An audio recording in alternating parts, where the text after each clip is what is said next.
네, 안녕하세요. 권상구입니다. 이번에는 저번 시간에 이어서 23년도 하반기 건축사 3교시 구조계획 답안 해설 그 두 번째로서 이제는 지상 4층하고 6층 구조계획을 한번 해보겠습니다. 그래서 이 23년도 하반기 문제는 상대적으로 구조계획 자체가 까다롭지는 않아서 이 동영상 하나로 마무리가 될 것 같습니다. 자, 한번 보시면 이 내용은 앞에서 정리했던 내용이고요. 자, 이런 평면을 가지고 이런 개념도를 가지고 저희가 지문을 한번 이해를 했습니다. 자, 이제 여기다가 답안 작성을 해야 됩니다. 이 중에서 이제 지상 4층부터 한번 해보시죠. 지상 4층을 보시면 이렇게 되어 있습니다. 지상 4층은 이미 뭐가 주어졌다고요? 기둥하고 계단실 벽체가 주어졌습니다. 그러니까 기본 모듈은 주어진 거예요. 이 상태에서 자 보시면 이 기둥 위치는 제가 여러분들 눈에 쉽게 띄게 하기 위해서 이렇게 표시를 해놨고요. 이 부분은 캔틸레버고 이 평면이 이렇게 주어져 있습니다. 근데 보시면 여기 보시면은 기둥의 크기가 600에 600인 것이죠. 600에 600. 그리고 총 개수는 4층까지는 16개입니다. 그러니까 16개를 가지고 구조 계획을 하시면 돼요. 자, 근데 여기서 이제 뭘 보셔야 되냐면 첫 번째, 이 기둥이 주어졌으면 기둥 다음에 여러분들이 하셔야 되는 구조 계획은 큰 보죠. 큰 보.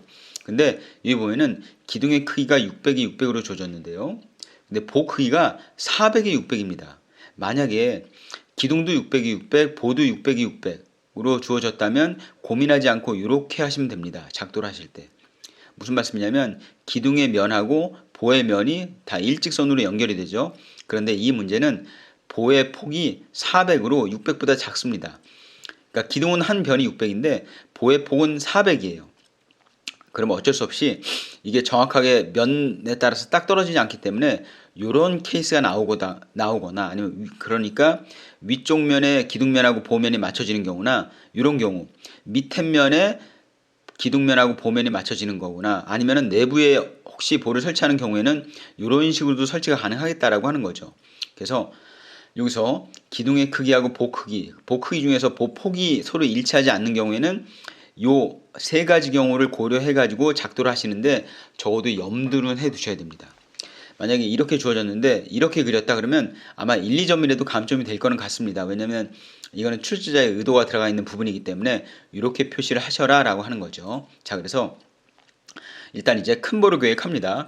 큰 보 중에서 외곽으로 둘려지는 큰 보는 당연히 외측면에다가 맞춰서 이렇게 왼쪽으로 위쪽으로 들여서 계획을 하셔야 되는 것이고, 그 다음에 이 문제는 특이하게 슬래브 오픈이 있기 때문에 슬래브에 의해서 잘려지는 그 바닥면이 있습니다.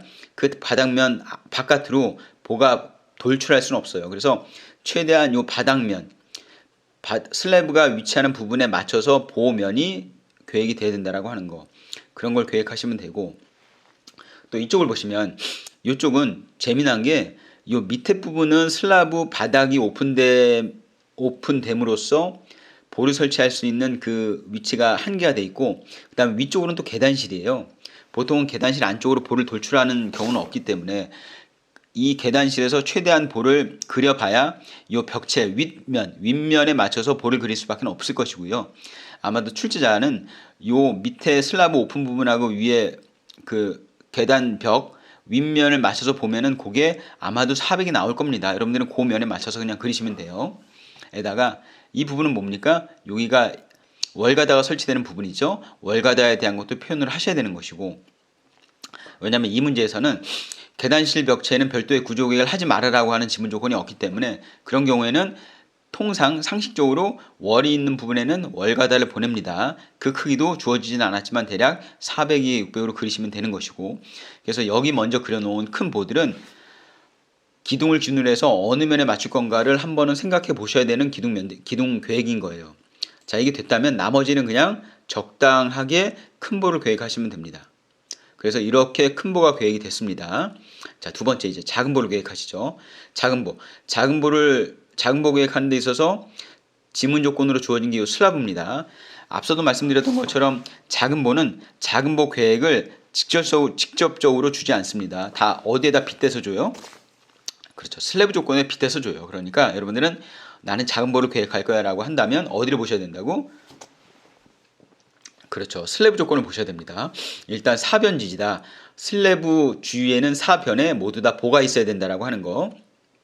그래서 면적이 20에서 30제곱미터다. 그러니까 요 캔틸레버를 제외한 나머지 요 바닥 면적, 요 큰 바닥 면적, 요 큰 바닥 면적은 이미 20에서 30을 초과하니까 적어도 이 지문 조건 면적당 20에서 30제곱미터라고 하는 슬라브 면적을 확보하기 위해서, 만족시키기 위해서는 여러분들은 작은 볼을 계획하셔야 됩니다.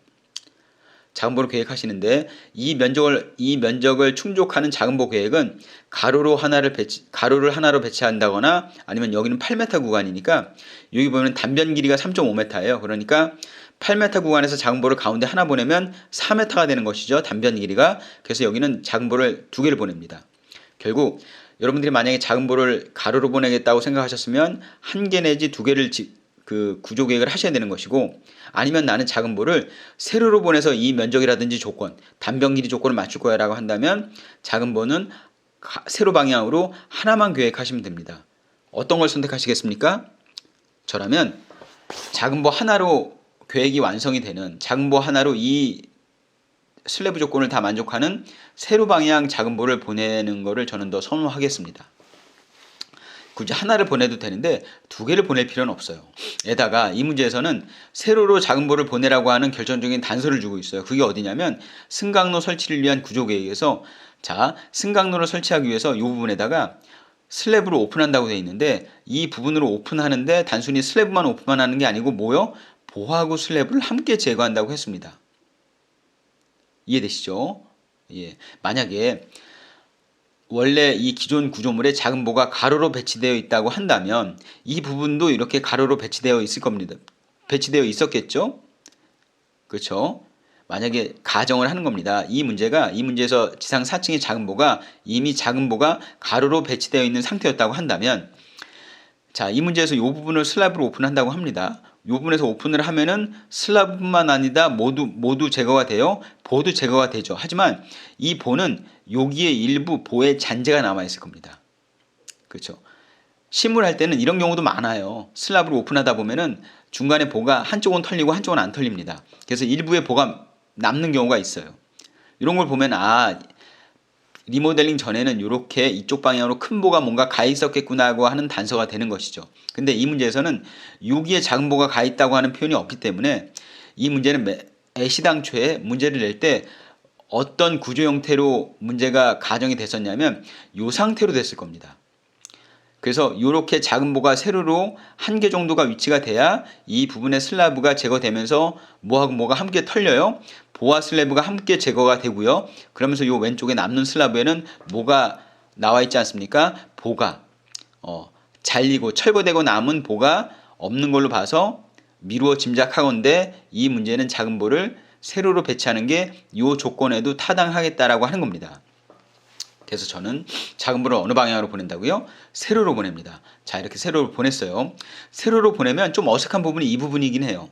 굳이 이 캔틸레버 부분은 이렇게 토막빔을 보내지 않아도 되지만 어떤 조건이 있었습니까? 보는 연속적으로 배치하라고 했으니까 그냥 고민하지 마시고 끝까지 보냅니다. 이렇게 보냅니다.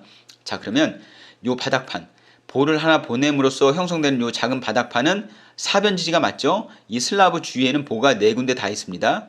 그리고 이 면적은 77에 49 전체 제곱미터의 반이니까 아마도 25제곱미터가 조금 안 되겠죠. 그러니까 이 바닥 면적도 만족을 하고요. 그 다음에 단변 길이 3.5m, 이 방향 3.5m도 만족을 합니다. 7m의 딱 반이니까. 그래서 두루두루 슬래브에 대한 조건이라든지 이 보의 연속성을 고려했을 때도 이런 식으로 세로로 배치하는 게 맞습니다. 자, 이 상태에서 자, 이제 이 부분을 해결하죠. 이 부분은 아직 구조 계획이 안 됐는데 이 부분은 볼을 털어내고요. 그 다음에 이 털어낸 부분에 요 슬래브, 자 보세요. 이 슬래브는 이제 몇 변 지지 슬래브가 되는 겁니까? 이 상태로 그냥 두면은 몇 변 지지예요? 3변 지지 슬래브입니다. 여기에 보가 있고 여기에 보가 있고 여기에 보가 있는데 여기에는 보가 없죠. 슬래브만 있는 겁니다. 그래서 이 문제는 이 부분도 4변 지지를 만족시키기 위해서 뭘 집어넣어라? 슬래브 보강용 볼을 집어넣으라고 했습니다. 여기에 철골 보루가 계획되는 순간 요 보에 의해서 이 묘에서 둘러싸여 있는 요 바닥의 면적은 몇 변 지지 슬라브가 된다고요? 4변 지지 슬라브가 됩니다. 그래서 반드시 이쪽 변에다 뭘 집어넣어야 됩니까? 슬래브 보강용 볼을 300에 200짜리 설치하셔야 돼요. 그래서 이렇게 볼을 설치하셔야 됩니다. 그러면 대략 뭐가 끝났습니까? 기존부의 지상 4층 작은 부에 대한 계획은 끝났어요. 이 상태에서 이제 완료를 짓죠. 이 부분이 이렇게 그냥 오픈으로 놓여지는 게 아니고 이 부분은 나중에 뭐로요? 승강로가 설치된답니다. 그래서 보시면 여기 승강로 설치 기둥이 4개가 설치된다고 했으니까 뭐 고민할 거 없이 요 네 모서리에 승강용 그 기둥이 설치가 되겠죠. 자, 여기서 한 가지. 지문 조건에선 명확하게 다루어지진 않지만 여기 슬래브 보강용 보하고 이쪽에 붙는 승강기 지지용 기둥이 어떻게 연결될 건가라고 하는 내용은 없습니다만은 일반적으로는 여기에 바닥 슬라브가 있고요. 그 밑에 보강용 보가 간다면 거기하고는 간섭되지 않게 일반적으로 엘리베이터 기둥을 설치하는 게 일반적입니다. 그래서 보통 이렇게, 자 여기 보면은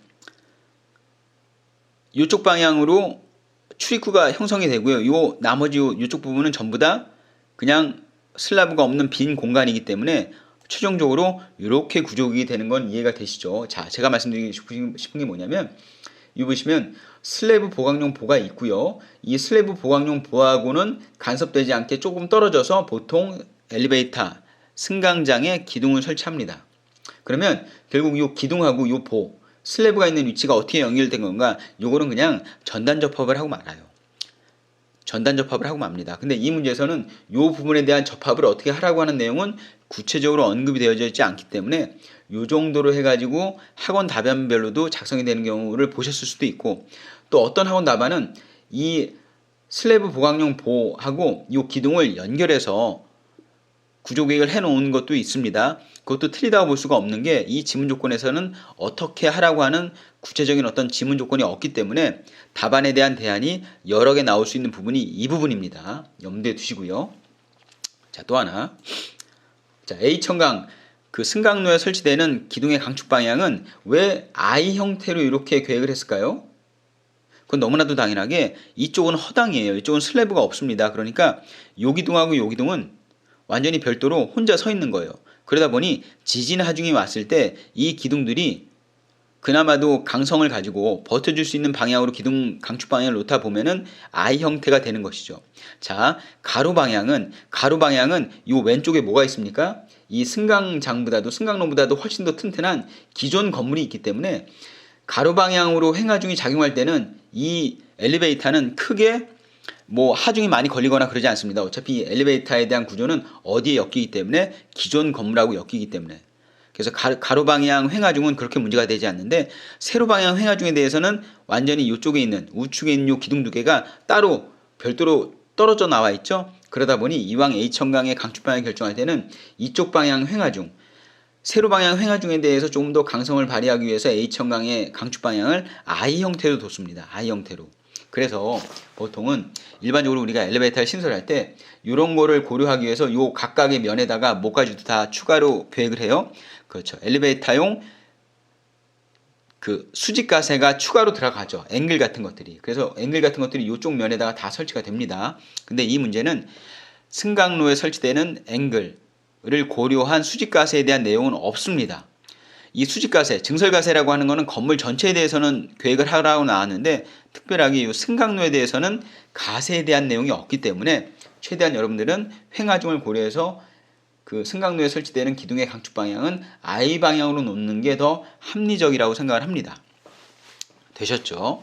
그래서 기존부의 지상 4층의 구조 평면도는 뭐 대부분의 구조 계획은 그렇게 어렵지 않습니다. 근데 이 부분에 슬라브 오픈을 했을 때 슬라브 지지용, 슬라브 보강용 보를 어떻게 설치할 것이며 그 보하고 H천강 이 승강로를 지지하는 H천강 부재가 어떻게 연결시키도록 계획할 것이며 그 부분의 강축 방향을 어떻게 놓을 것이며 이런 부분들이 조금 세세하게 좀 더 신경을 써야 되는 부분입니다.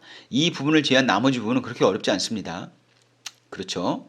그래서 앞으로 이제 계획할 지상 6층보다는 상대적으로 지상 4층은 그래도 계획하기 어렵지 않다. 왜냐하면 기둥 위치가 다 주어졌고 보의 방향만 잘 설정을 한다면 크게 어렵지는 않다라고 하는 거. 자, 이제 지상 6층으로 들어가죠. 지상 6층은 이제 증축 부분입니다.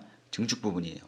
자, 보시면 자, 이렇게 되어 있는데 이 지문 조건들을 고려해 가지고 여기다가 증축 계획을 해야 됩니다. 보시면 지금 제가 여기 기둥 표시를 한 거는 이 지상 6층이 아니고요. 하층부에 있는 지상 4층까지의 기둥 개수가 16개를 표현해 놓은 것입니다.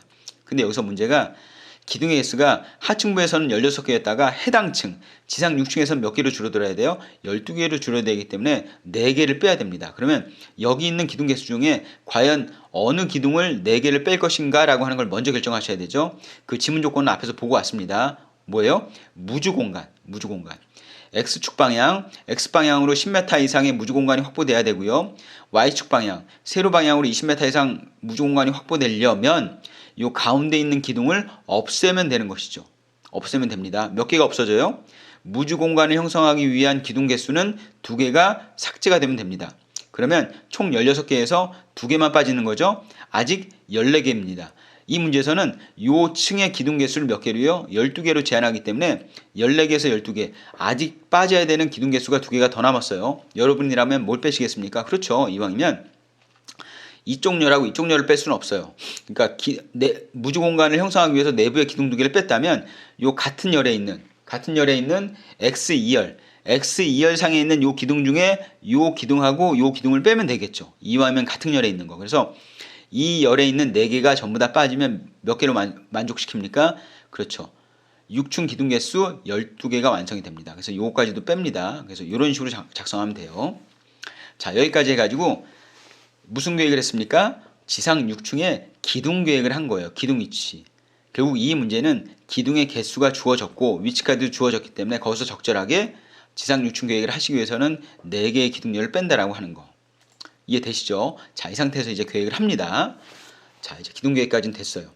근데 한 가지 더 제가 보고 싶은 게 뭐냐면, 만약에 우리가 지상 7층이라고 한다면 지상 7층의 지붕을 본다고 하면 여기 보세요. 예를 들어서 이 문제에서 7층 바닥 구조평면도를 그리라고 한다면 이 7층 바닥은 요만큼이 뭐가 된다고요? 평면의 체감이 일어나요. 그래서 줄어듭니다. 평면적으로 놓고 보면은 이만큼은 7층 바닥 면적으로 7층의 내부 바닥 면적으로 형성이 되는데 요만큼은 뭐예요? 외부죠. 요만큼이 실외니까 외부라서 여기 보이는 요 3개의 기둥, 요 3개의 기둥이 어디에만 있습니까? 6층까지만 있는 것이고 7층 위로는 돌출되지 않는, 위로 올라오지 않는 기둥 요 3개가 나머지가 빠집니다. 그래서 이 3개에 대한 감소까지도 구조계획을 하는 데 있어서 필요하진 않습니다. 왜냐하면 우리는 7층을 구조계획을 하는 게 아니고 6층을 구조계획을 하는 것이지만 만약에 이 문제가 7층 바닥을 구조계획을 하라고 했다면 요 기둥은 어디에만 표현이 돼야 돼요? 그렇죠. 바닥 하부에만 표현이 돼야 됩니다. 그러니까 바닥 상부로는 돌출돼서 이 기둥들처럼 위로 올라올 수 없어요. 예, 이것까지도 여러분들이 만약에 공부하시는 차원이시라면 한번 생각을 해봐야 되는 내용입니다. 그쵸? 네, 됐고요. 자, 이제 들어갑니다. 지상 6층 구조 계획을 합니다. 지상 6층에서 제가 동그라미를 쳤죠? 여기 보시면 하나, 둘, 셋, 넷, 다섯, 여섯, 일곱, 여덟, 아홉, 열, 열하나, 12개. 여기는 무주 공간 이렇게 해서 기둥의 위치를 결정했습니다. 이 상태에서 제가 기둥의 A천강의 강축 방향을 그리지 않은 이유는 뭐라고요? 아직 2단계에서는 기둥의 강축 방향을 결정할 수 없다. 기둥의 강축 방향은 뭐까지도 계획이 된 다음에 비로소 결정이 된다. 그렇죠.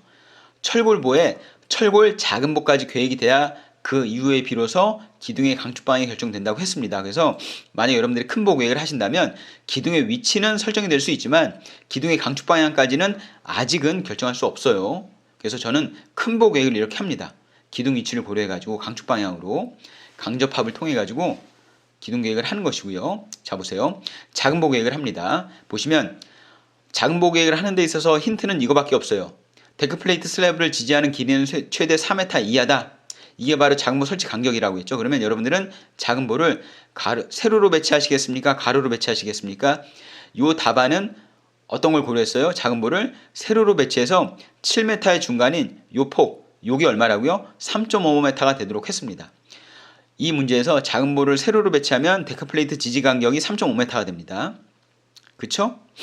그래서 저는 경우에 따라서는 작은 보를 가로로 보내는 것도 지문 조건에는 없으니까 맞겠다고 보기는 하지만 저는 좀 더 선호하는 방향은 이 문제에 있어서는 세로 방향입니다. 그래서 세로 방향 작은 보를 하나를 집어넣음으로써 3.5m 데크플레이트 지지 간격을 맞추고요. 근데 만약에 세로로 보내면 작은 보를 세로로 배치했을 때는 이런 부분들이 깔끔해지긴 해요. 구조계획이. 근데 뭐가 조금 어색해지냐면 여기 캔틸레버 부분에도 토막빔이 들어가야 됩니다.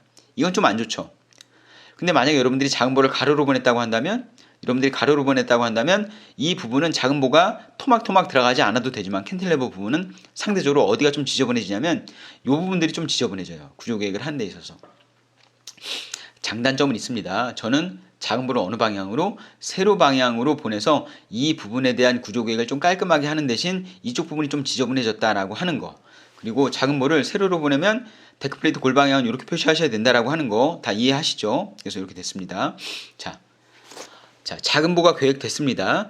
작은 보가 계획된 상태에서 이제는 우리가 앞에서 미뤄뒀던 뭘 계획합니까? 그렇죠. 기둥의 강축 방향을 계획을 하는데, 자, 첫 번째로 기본 강축 방향 개념으로 봤을 때도 가로가 몇 메타예요? 21m. 세로가 몇 메타입니까? 8m, 8m, 16m에다 7m를 더하면 23m가 되는 것이죠. 아니 여기가 캔틸레버가 이렇게 2m가 더 있는데 여기는 왜 뺍니까? 사실은 기본 강축 방향이라고 하는 거는 기둥 위주로 디멘전을 생각하는 거기 때문에 이 기둥 바깥으로 나와 있는 이 바닥 면적은 사실 크게 의미는 없어요. 그런 의미에서 이 23m라고 하는 거는 7m, 8m, 8m를 고려해서 그렇죠. 그 디멘전을 고려해 가지고 23m가 나온 겁니다.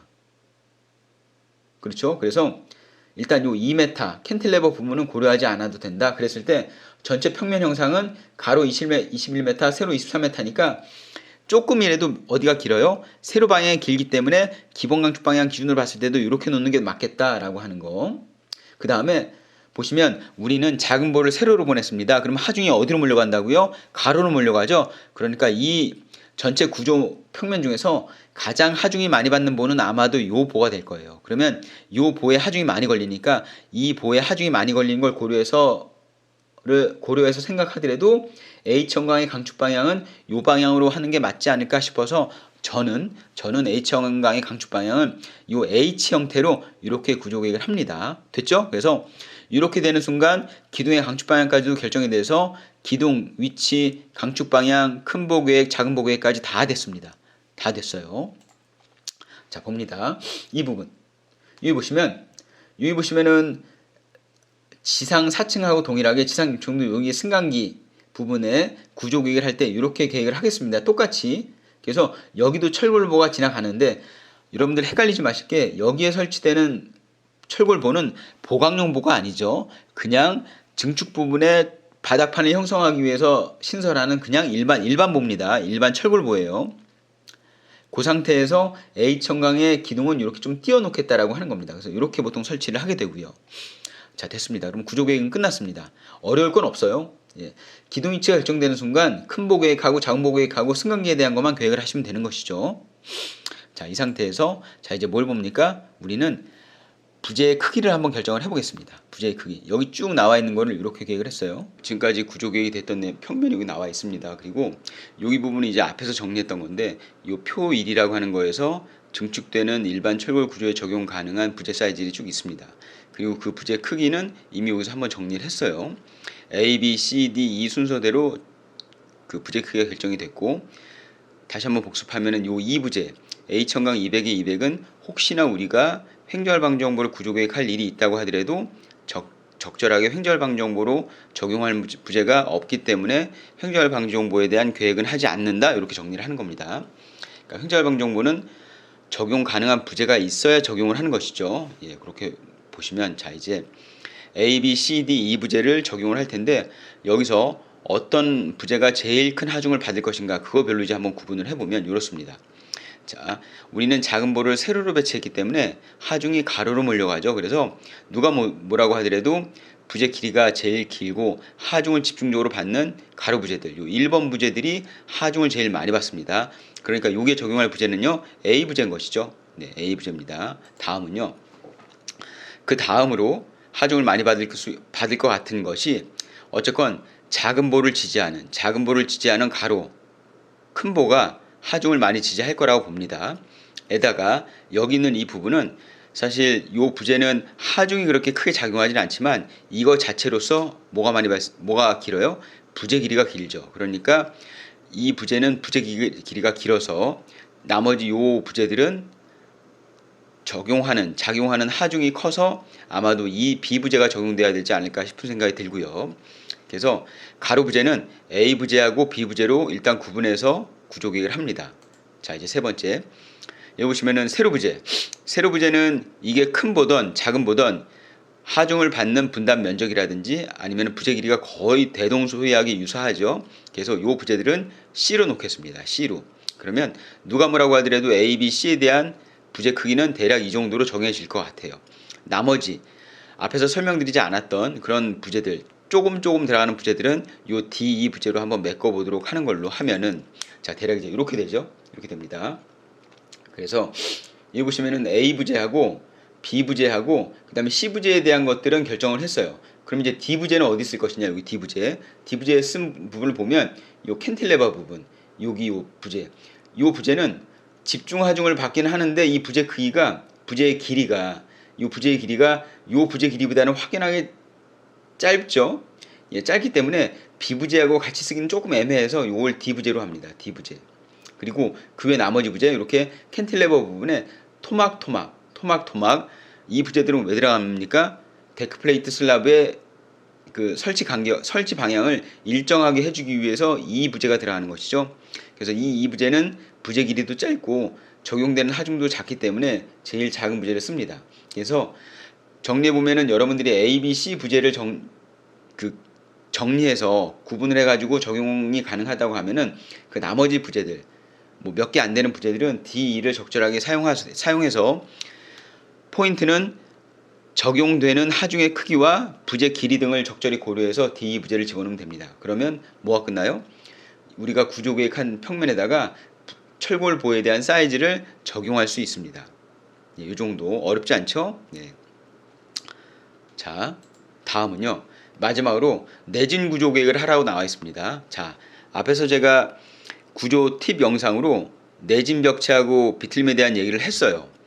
그래서 여러분들이 내진 구조계획을 하세요라고 하면 지금까지 출제됐던 모든 문제는 어떤 내용이었냐면 일단 기존 벽체의 위치를 확인합니다. 이렇게 확인합니다. 그래서 전체 평면 기준으로 봤을 때 이 기존 벽체가 우측 상부 쪽에 이렇게 몰려 있죠. 그러면 이런 구조물들은 뭐가 발생한다고요? 비틀림이 발생을 합니다. X방향이든 Y방향이든 가로방향이든 세로방향이든. 자, 또 하나,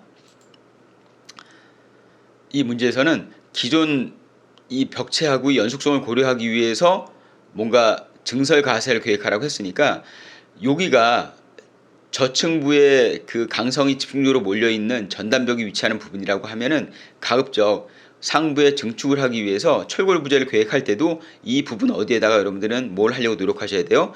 증설 가세를 설치하려고 노력을 하셔야 됩니다. 그래서 증설 가설 여기 보시면 300에 300이라고 하는 이 사이즈는 상부 증축 부분에는 여기 어딘가에 놓일 것이다 라고 하는 거는 염두에 두시고 이 문제를 푸시면 됩니다. 자, 그러면 자 보세요. 기존부에는 한 경간에만 추가로 증설가세를 놓고요. 증축부에는 두 경간에다가 증설가세를 놓으라고 했는데 이 두 경간 중에서 한 군데는 이미 정해졌어요. 여러분들이 이것저것 고려하기도 전에 기존 벽체 위치에 최대한 가깝게 뭘 하나 계획하면 된다. 그렇죠. 증설가세를 계획하면 되기 때문에 증축부든 아니면 기존 부재역은 이 증설 가세에 대한 부분을 일단 하나 정해졌습니다. 자, 다음에 이걸 복습을 해보죠.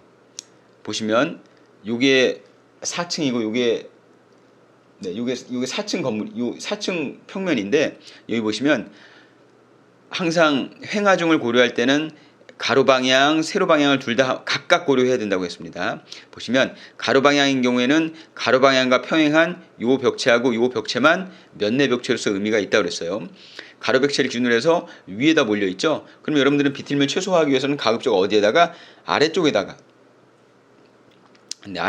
증설가세를 계획하셔야 되고 증설가세 위치는 가급적 요 축에서부터 멀면 멀수록 좋다.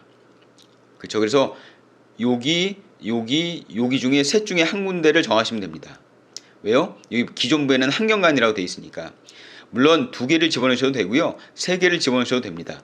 지문 조건에 제한이 없다면. 근데 여기서는 이 기존 부분은 한 경관만 집어넣으라고 했으니까 경관이라고 하는 게 기둥과 기둥 사이에 한 군데만 집어넣으라고 했기 때문에 요거든 상관없습니다. 자, 이제 세로 방향을 보시죠. 세로 방향은 이 세로 방향의 기준축을 기준으로 해가지고 우측에 여기에 기존에 뭐가 있습니까? 전단벽이 있어요. 그러면 이 전단벽과 밸런스를 맞춰주기 위해서는 이쪽 왼쪽에다가 가급적이면은 증설 전단벽을 넣든 증설 가세를 넣든 그렇게 하셔야 됩니다. 근데 여기도 마찬가지로 여기다 놓으시던 상관없어요. 그리고 하나 넣든 두 개 넣든 세 개 넣든 세 개를 다 넣든 상관없습니다. 지문 조건에서 허락을 한다면. 근데 지금 저희가 보고 있는 게 4층 구조 평면도인 거죠. 자, 보세요. 기존부에는 한 경관만 들어갈 수 있습니다. 그러니까 한 경관이라고 하니까 이 세 가지 경관 중에 여기든 집어넣습니다. 자, 이제 정리를 하죠. 이 지상 4층 구조 평면도라고 하는 기존부를 지금 설명드리고 있어요. 이 기존부라고 하는 거는 여러분들이 보시기에도 가로 방향 횡하중에 대해서도 전단가세를 추가해야 될 것 같고, 세로 방향 횡하중에 대해서도 전단가세를 추가해야 되는데, 그렇다고 한다면 집어넣을 수 있는 위치는 총 6개입니다. 근데 여기는 몇 개만 집어넣으래요? 하나만 집어넣으래요. 하나만. 그럼 일단 얘를 우선시하겠습니까? 얘를 우선시하겠습니까? 가로 방향을 우선시하시겠나요? 세로 방향을 우선시하시겠나요? 먼저 6개를 다 배치하는 게 좋긴 한데 하나만 고르라고 한다면 일단 저는 세로 방향을 선택을 하겠습니다. 그 이유가 뭐냐면, 자, 보세요. 가로 방향 기준으로 해서 가로 방향의 기존의 전단벽은 요 정도 길이 벽체 두 개가 있죠. 근데 세로 방향 횡하중을 기준으로 보면은 물론 전단벽의 개수는 2개지만 길이가 누가 더 깁니까? 이쪽이 더 길죠. 세로 방향 하중이 작용할 때 저항할 수 있는 벽체의 길이가 세로 벽체 전단벽이 훨씬 깁니다. 누구에 비해서? 가로 방향에 비해서. 그러면 얘가 비틀림이 많이 발생할까요? 얘가 비틀림이 많이 발생할까요? 비틀림이라고 하는 것은 상대 강성의 차이입니다. 이 축을 기준으로 해서 상대적으로 얘가 작으니까 얘하고 얘 강성비의 차이가 작아요. 누구보다? 얘보다도. 그래서 이 두 가지를 먼저 결정을 하라고 하면 저는 기준축을 기준으로 해가지고 좌축과 우축의 상대 강성 차이가 더 커서 비틀림이 상대적으로 더 많이 발생할 수 있는 이 세로 방향에 한 군데에다가 뭘 설치한다고요? 증설 가세를 설치합니다. 그래서 일단 요 선택하라고 하면은 가로는 아닌 것이고요. 세로 방향 요 세 군데 어디에다가 설치를 할 텐데 여기에다 하시던 여기에다 하시던 상관없습니다. 근데 학원 답안들은 대부분 다 요 우측에 기존 벽체가 우측에 이렇게 상부에 있으니까 요거에 맞춰서 여기다 그냥 설치를 하는 것이죠. 그 이유밖에는 없습니다. 자, 그래서 보시면 지상 4층 구조 평면도에는 기존의 전단벽이 여기 있고요. 그거에 상응하는 밸런스를 맞춰주기 위해서 비틀림을 최소화하기 위해서 여기다가 증설 가세를 집어넣습니다. 사이즈는 얼마라고요? H1000강 300에 300. 되셨죠? 네. 자, 이제 이렇게 해서 마무리가 됩니다. 근데 여기 보시면 지금 여기는 뭐예요? 지상 6층이죠. 지상 6층은 뭐라고 했습니까? 여기서 증축부에서 두 경관에 걸쳐서 두 군데를 설치하라고 했으니까 여기는 그 저층부하고의 그 연속성을 고려하기 위해서 저층부에도 여기를 설치했으면 고층부, 그러니까 증축부에도 여기다가 증설가세를 놓는 건 당연하고요. 여기도 마찬가지 논리입니다. 기존에는 저층부에 여기에 RC 전단벽이 있었는데 어쨌건 RC 전단벽 위치하고 연속성을 고려하기 위해서 상층부에 증축 부분에도 여기다가 증설가세를 집어넣어서 지상 6층 구조 평면도에 들어갈 증설가세의 위치는 이 부분하고 이 부분입니다. 그러니까 전단벽을 집어넣던 아니면 수직 가세를 집어넣던 그 위치는 저층부부터 고층부까지 쭉 연속적으로 고려되는 게 중요하고, 그 다음에 뭐가 중요하다고요? 밸런스가 중요하고. 예, 그 두 가지만 여러분들이 염두를 해두시면 이 내진 구조계획과 관련된 비틀림을 최소화하는 문제는 지금까지 계속 출제되는 문제입니다.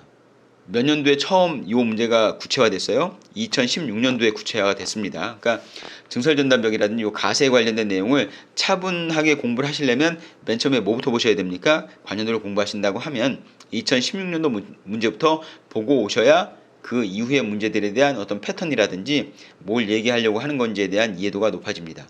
이해되셨죠? 네, 이렇게 해가지고 23년도 하반기 건축사 답안해설 두 번째 지상 4층 및 6층 구조계획에 대한 답안해설은 이렇게 마치도록 하겠습니다. 네, 수고하셨습니다.